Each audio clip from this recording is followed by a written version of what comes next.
سلاو کریپتوچیاکان چونم باشن دیسانو منیات معاینات و خدمت ایوه بو پیشکش کردن ویدیوی کیتر لازنجیر ویدیوکانی بلسنان پاره لانترنت لپیجی فیسبوکی بلسنان پاره لانترنت هر حال چنل یوتیوبی بلسنان پاره لانترنت برزان من هفتانه همون روزانه شنبه دوشنبه چهارشنبه و هینی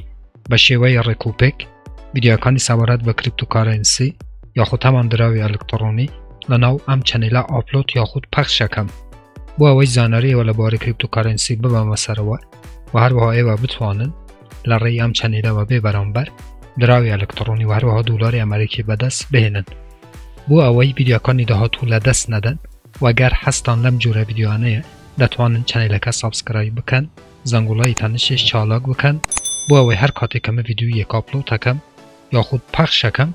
یوتیوب لرای نوتیفیکیشن و آگادارتان بکاتوا و یکم کسبن که به این ویدیو کام ببینن. برزانم به ویدیوش کوین دنگو باسی زور گرینگی هیا به تایبتی لیسبونی لناو گورترین و یکمین اکسچنجی دنیا سبارت و کریپتوکارنسی که ویش بایننسه. پیمان خوش بید یا خود پیمان خوش نبی برزانم به ویدیوش کوین دور یا خود نزیک لناو بایننسی لیست بی. چونکه ایوه به خود هم فکر لیب کنه و پروژه که وکو به ویدیوش کوین که نزدیکی میلیون کو 700 و 800 هزار هولدری هبید آیا اکسچنج که بایننسه بو چی نهتم دراوی لیست بکد دلنیابن لوی که بایننس به ویدیوش کوینی لیست کد بلام لکاتی خویده که من پیتان علم لکاتی خویده واتا چون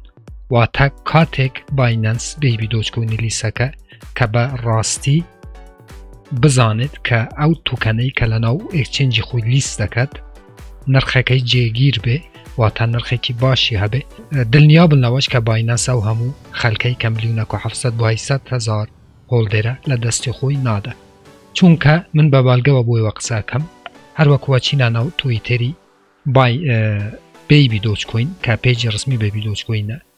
چند روز پیش استا شتیکی زور گرینگ روی دا من او دنگو باسه بو ایوام لویدیوی پیشو ترا باس نکر بو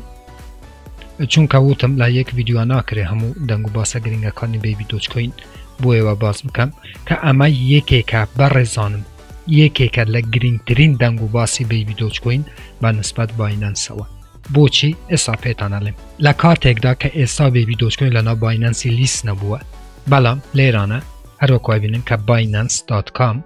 که پوسته کی کربو با نسبت بیبی دوچ کوین و که او تو کنانه که ترندن لناو بازار کریپتوکارنسی که بایننس هاتوه به ویدیوش کوینی لناو پلتفرمی خوی با ترین توکنی دانا بو براسی همشته که زور گوره بود دراوی الکترون به ویدیوش کوین که هشتا لناو بایننسی لیست نبوه بلا بایننس هاتوه هم توکنی لناو اکچنجی خوی لبشی تریدینگ لو بشه که لناو بازار کریپتوکارنسی یکم نواتا زوربه خلق با دوری او توکنانه اگرن بایننس لناوی به ویدیوش کوینی لناو اکسچنج خوی دانا و که لیران هر وکای بینن سایتی بایننس.com کاتی کلیک لسریه که این برزانم بر راستی شتیکی زور گوره که اوی باش بزانن که زربینی بایننس لسر به ویدیوش کوینه برزانم نقطه صفره ساعت صفره برواتان هبه به ویدیوش کوین کمی کیتر قوی بید و بمشي ويا كدمكي تراتين أنا كوين ماركت كاب ودي صناعة بيتكوينو بيبي دوش كويني سيرة كان كبازار كشونه أجر بمشي ويا بيت لم نزيكانا دلنيات أنا كموا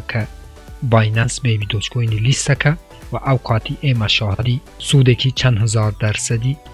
بيبي دوش كوين دبي وبتايبتي أنا كهولدري بيبي دوش كوينه تماشا برزان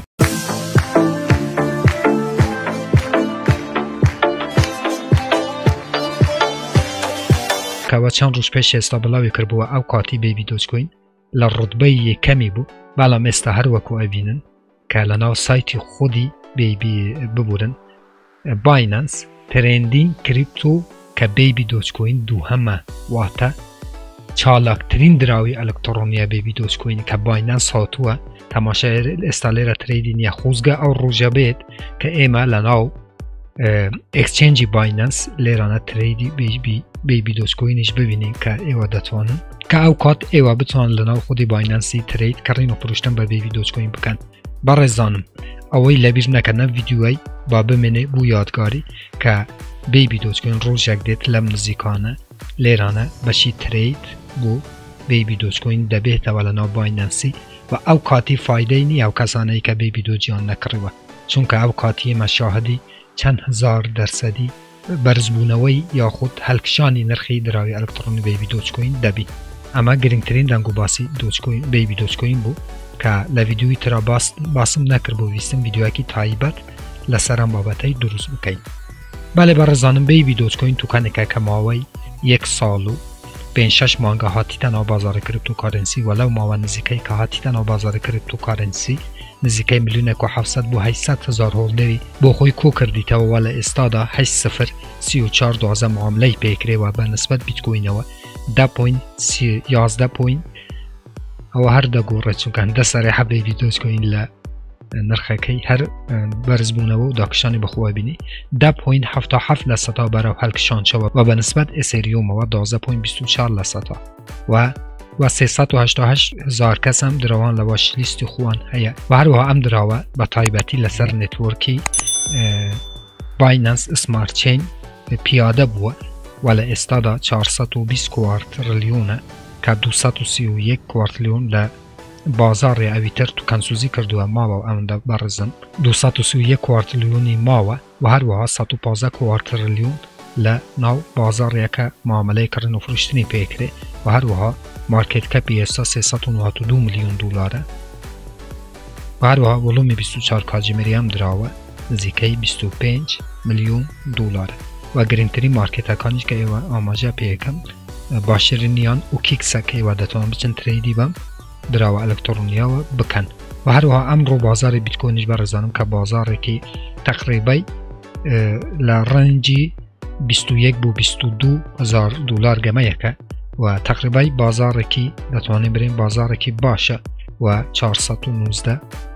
میلیارد دلار مارکت کپی هم دراوه و هر وها 19 میلیارد دلار ولومی 24 کاجمری دراوی الکترونی بیت کوینه شتێکی زۆر گەورە بوو بەڕاستی بایننس بێت بەبێ ئەوەی بیبی دۆچکۆین لە ناوی لیست ببێ لە بەشی ترێندینگ بیبی دۆچکۆینی زیاد بکە کە ئێستا کە ئەو کاتی کە ئەو بایننس ئەو دەنگ و باسەی بڵاو کردبووە کە بیبی دۆچکۆین لێرانە ڕیتویتی کردووە ڕوتبەی یەکەم و بەڵام ئێستا بیبی دۆچکۆین ترێنترین دراوی ئەلکترۆنی لە ناو بایننسیە کە ڕوتبەی دووهەمی بەخوە گرتووە کە پێش شیباشی کەوتووە بە نسبەت ترێندینگەوە بله برزانم هیوادار من ویدیو بویو بسود بوبه من لکاتی خوی دا جوابی کامنتکانی و ادم و ببورن که کمک تاخیرم لجواب دانوای کامنت بر راستی زور سرپالم ایوه کامنتکان بنویسن هر رخنا کامنت تکتان هبو دتوان لجیران ویدیوی بنویسن ایتر تا برنامه ایکیتر ویدیو ایکیتر همو تان بخوای گورس بیرم خوایار و پنای ایوه بید خواتان لگل